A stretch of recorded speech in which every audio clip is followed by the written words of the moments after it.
এক ঘুরে করা কিন্তু বিধান বাংলাদেশে নাই, কোন আইনে নাই, এটা করা যাবে না। সর্বত্র ধৈর্য নিয়ে যেমন আপনাদের কাজ করতে হবে, আমাদেরও কাজ করতে হবে।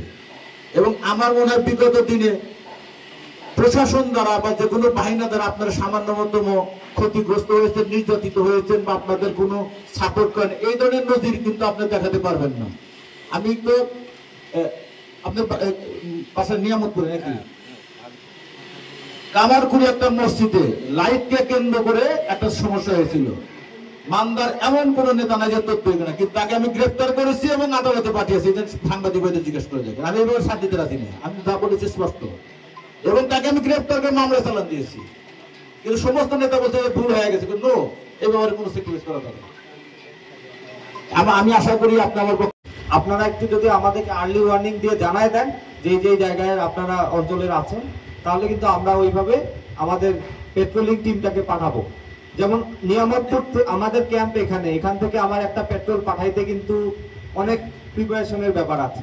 আমি যদি মান্দায় একটা টহল টিম পাঠাই, আমার জন্য কিছু দিক নির্দেশনা আছে। আমার একটা পেট্রোল টিম পাঠাইতে আমার 2 সেকশন লোক পাঠাইতে হবে, আমার লোক জনবলকে প্রস্তুত করতে হবে, তাদের অস্ত্র সরঞ্জামাদি অনেক কিছুর ব্যাপার আছে।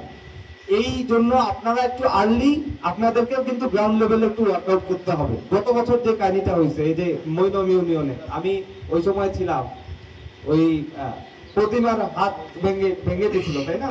মাদক হয়ে মানে মধ্য পান করে হয়েছিল, নেশাগ্রস্ত হয়ে এই ইনসিডেন্টটা হয়েছিল।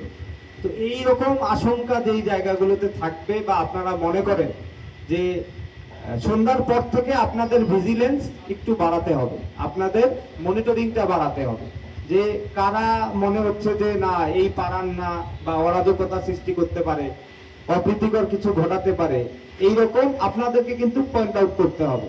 ওইটাই ওসি সাহেব বললো যে আপনারা ওই রকম ব্যক্তিবর্গকে আপনাদের লেভেল থেকে ধৃত করতে হবে, ধরতে হবে।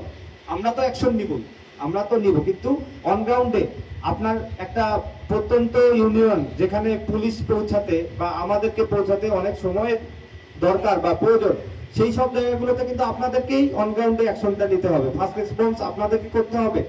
আমরা তারপরে যাব, তারপরে আইনগত অ্যাকশনটা নিব অবশ্যই, কিন্তু ওইটা থেকে যেন ইস্যু করে বড় কিছু না করতে পারে, এইটাই কিন্তু তখন বলা হয়েছিল যে ওই জিনিসটাকে কেন্দ্র করে আরো বড় ধরনের নাশকতা যেন কেউ না করে।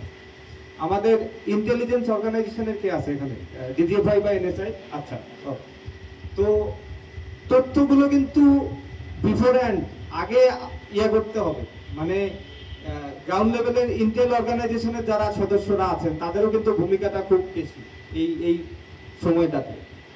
এরকম কোন তথ্য পাওয়ার সাথে সাথেই আমাদের ক্যাম্পে এবং পুলিশের থানাতে জানাই দিতে হবে, যেন আমরা ওইভাবে আগে প্ল্যানিং করি।